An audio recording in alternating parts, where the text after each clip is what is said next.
So the 2022 NFL Draft is now officially in the books, which means it is time for me to give my overall thoughts on how this draft went for the Packers, what my thoughts are on filling certain needs, and sort of how the Packers team sort of looks overall now after having these 11 draft picks. But if you guys haven't subscribed, I put out Packers content on this channel pretty much every single day, so if you're into that, feel free to subscribe. So there are many different things to look at regarding this draft, but the first thing I sort of want to focus on in this video is what the Packers were able to do with the wide receiver position, because that has been the biggest topic of discussion this offseason, with Davante Adams leaving and going to the Raiders with the trade, of course, that gave the Packers an extra first and second round pick.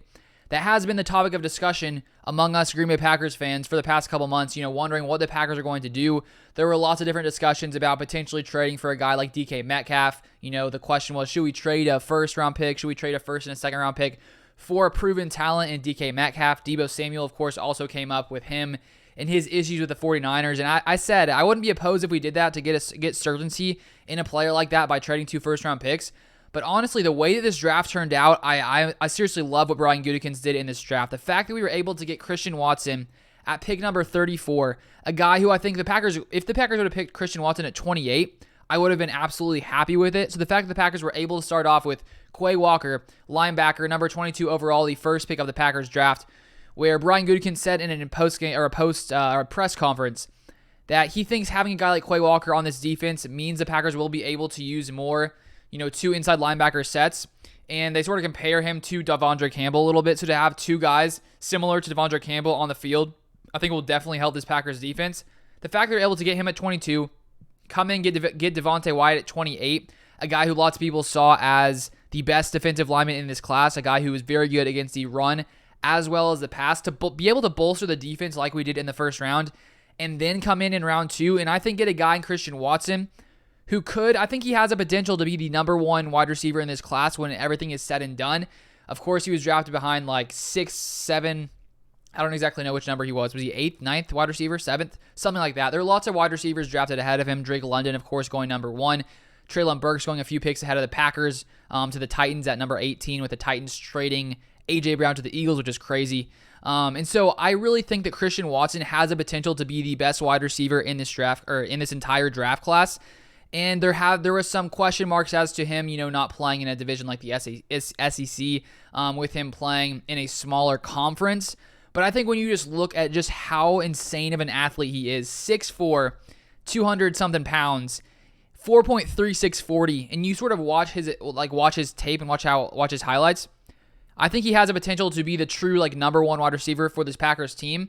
And I think the great thing about the Packers bringing in Sammy Watkins at a 1-year, $4 million contract, of course it takes guys time to develop, so we can't expect Christian Watson to come in here right away and put up crazy numbers, even though it's possible with with Aaron Rodgers as your quarterback. I think it's possible. But the Packers have the ability to rely on Sammy Watkins as long as he stays healthy to, I think, be that number 1 wide receiver potentially for this Packers offense. And as Christian Watson develops and learns the playbook as the season goes on, I think he can eventually take that role and maybe in his second or third year really become an elite wide receiver. And I hope Rodgers is still around, as Christian Watson develops because Christian Watson is in a great position here with Aaron Rodgers as his quarterback. So I love the fact that the Packers were willing to trade 2 of their second-round picks to move up to the top of the second round and pick Christian Watson, which shows just how badly they wanted him. The fact that they were willing to trade those 2 draft picks, and the topic of discussion has always been, the Packers need to use a first-round pick on a wide receiver. And people thought that at times that the Packers have undervalued wide receivers in the first round, which clearly they haven't really liked to do that, and they've found lots of value in the second round. Jordy Nelson, Davante Adams, and now I think Christian Watson is going to be the next one on that list. And so I'm not even opposed that the Packers didn't use a first-round pick on Christian Watson. And then sticking on wide receiver, then coming in the 4th round, getting Romeo Doubs from Nevada, who was one of the better deep threats in his conference. He had 8+ catches of over 20 yards, or over 8+ touchdowns of over 20 yards. And so he's a guy who I think could potentially develop into another solid starting wide receiver for this Packers team in the next couple of years. It may take him a little longer to develop, considering he is a 4th round draft pick, but he has speed in the low 4.5s. He's a big, strong guy, 6'2", 200 pounds, not quite as tall as Christian Watson, but I think when you watch him play, watch his highlights, You can see how strong of a receiver he is, how strong his hands are. And so I really think in like 3 or 4 years, I think we could be looking at, Christian Watson and Romeo Doubs as two very, very good wide receivers starting on this Packers team. And considering, the question was wide receiver, I think the Packers came in here and clearly filled a need with those two picks, using a second-round pick and a fourth-round pick on wide receiver.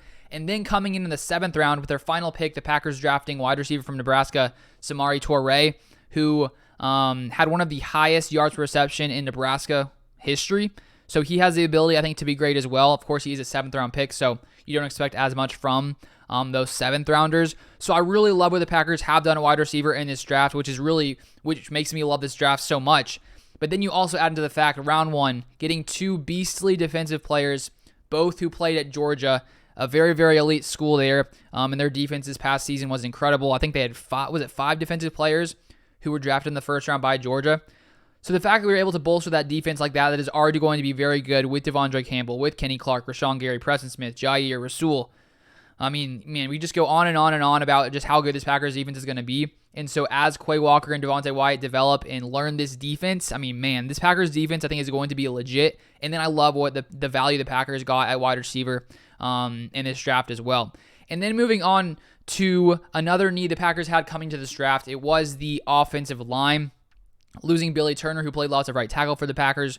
Losing Lucas Patrick as well, who was a good depth piece, who played lots at center with Josh Myers being out. So now coming into this 2022 season, Elton Jenkins still dealing with his injury. Hopefully he returns and he'll probably be kicked out to right tackle. Bakhtiari at left tackle. Josh Myers at center. And then we have John Runyon potentially at guard and Royce Newman potentially at guard. But the Packers decided to use a few different draft picks on offensive linemen in this 2022 draft, just as they did last year. Starting off round 3, Sean Ryan, left tackle from UCLA, 6'5", 321 pounds. He played all 3 years at left tackle for UCLA, but people think he'll be able to, or he's expected to play more at guard in the NFL. But the Packers, in their press conferences, were talking about his versatility, and that's one of the reasons I really like him, is his ability to play inside and outside. And as I noted yesterday in the video about him, we've seen the Packers in the past couple of years. Brian Gutekunst loves to pick offensive linemen who have the ability to play at multiple positions. And so having Sean Ryan, he could compete inside at guard, I think, for a starting role in this, coming up in this offseason, in this training camp. So it's great to have him there. And then he also can play tackle, considering that's where he played in college. Then the next round, in round 4, they come in and draft another offensive lineman after drafting Romeo Doubs a few picks ahead of him. But they draft Zach Tom, offensive lineman from Wake Forest, who for the first part of his career in college played at center and then was actually moved out to left tackle. So he has experience inside and outside as well, so the Packers could use him in either of those ways. So even if these guys don't start, it gives the Packers more depth on the offensive line. And I think when we look at, an offense, clearly you want to have elite quarterback, running back, wide receivers, but if you can't block for that quarterback, it doesn't really matter how good they are. So I think the fact that the Packers are willing to come in year after year and draft many offensive linemen where maybe, a few guys in the draft don't come out and become great players, but when you draft enough of them, you're going to have enough pieces when injuries happen, when guys go down, when guys maybe don't perform as they should. You'll have enough pieces to move around, and when you have these guys that the Packers love to draft that are so versatile, I mean, you can sort of mix and match them wherever, which I think makes this Packers, offense pretty dangerous, because even if there are injuries, you can really flip guys around to many different positions. So I think that's great for the Packers to come in and bolster the offensive line. And then moving on here to one other need the Packers had, which was edge. They didn't address it in the first few rounds. I thought maybe they would address it early, but they decided to address other needs before the edge rusher. So round 5, they come in and select Kinsley Enigbare, outside linebacker from South Carolina. And so the Packers edge rusher group now, Rashawn Gary, Preston Smith, two, I'd say, top 10 edge rushers in the NFL. There's no worries there with them. And then Gutekunst did mention Randy Ramsey, who dealt with injury last year, coming back this next season. So he could be good in that rotation. And then Kinsley Enigbare, maybe he can develop into a solid piece as well, who could rotate in there with a 5th-round selection. And then one need that I did have coming in for the Packers, which was safety. They waited a long time to address it, waited until the 7th round. They drafted a safety. Safety Tariq Carpenter from Georgia Tech, a very, very big safety. He's 6'3", like 230 pounds. So he also has the ability to potentially play linebacker as well and can play in the box. And so I think that was a great add by the Packers, to come in there and hopefully add a little bit of depth to that safety room. Then sort of to finish off the picks I haven't talked about, the final 3 picks. I made a video on pretty much all of these, which some of you guys may have seen.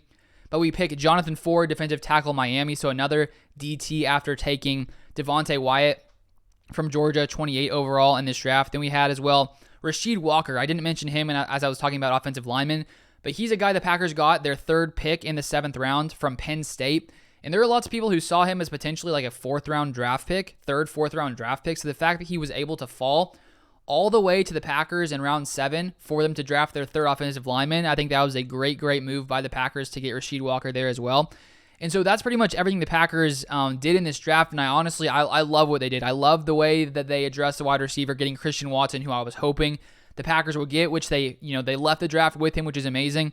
And I just love to see how much they like him, considering they traded their 2 picks to move up and draft him. I think that sort of shows just how much confidence the Packers have in Christian Watson developing into an elite wide receiver in this game. And the fact that, Christian Watson, Romeo Doubs, Samori Toure, they have Aaron Rodgers here, so it's a very, very good situation to come in as a rookie. And we know that there's going to be, some more opportunity for these guys, considering the wide receiver position is a little uncertain right now with Devontae Adams leaving. But I think now with this draft, drafting these 3 wide receivers, I think the Packers are going to be A-okay when it comes to wide receiver. Maybe they come in and add another veteran, but honestly right now, I don't really think they need to. I think, when you have Sammy Watkins already who can come in there and be that veteran presence, he can, teach these guys as well. We have Randall Cobb in there, a veteran presence. So these guys are going to have lots of people to learn from. Aaron Rodgers, of course, to learn from. So hopefully they can, learn the playbook quickly, can, build that chemistry with Aaron Rodgers. And I think these guys can become great wide receivers in the NFL. So when you add the fact that we were able to get those wide receivers, we bolstered the offensive line, and we greatly improved this defense with Devontae Wyatt at 28, which I think was great value, Quay Walker at 22 to come in there and be able to play inside along Devondre Campbell. There's honestly not much more I could have asked for Brian Gutekunst in this draft. And so I have to give this Packers draft an A+, because honestly, I don't honestly see how it could have gone much better than this. Just the value they got, the different guys they got, filling lots of different holes, filling lots of different needs. I really, really love this draft class, and I think 2, 3, 4 years down the line, we're going to look at these guys and be like, wow, what an incredible draft by Brian Gutekunst. So let me know your thoughts on this Packers draft in the comments down below. But it has been fun making videos on all these players. And thank you to all you guys who've been watching the videos, all the new subscribers as well. I do appreciate all you guys. I really love making these videos on the Packers, as I've been a Packers fan my entire life. So I appreciate all you guys. The draft is now over, but there will be more and more things to cover throughout the offseason. And then the season will start, which will be very fun. So thank you guys so much for watching. Thank you for watching all this draft content so far. Let me know if you have any other questions in the comments down below. If you haven't followed me on Twitter, Luke_Beller for more Packers content. And if you haven't subscribed, feel free to subscribe to the channel down below. But that's all for this one. If you enjoyed it, drop a like, and I'll see you guys next time.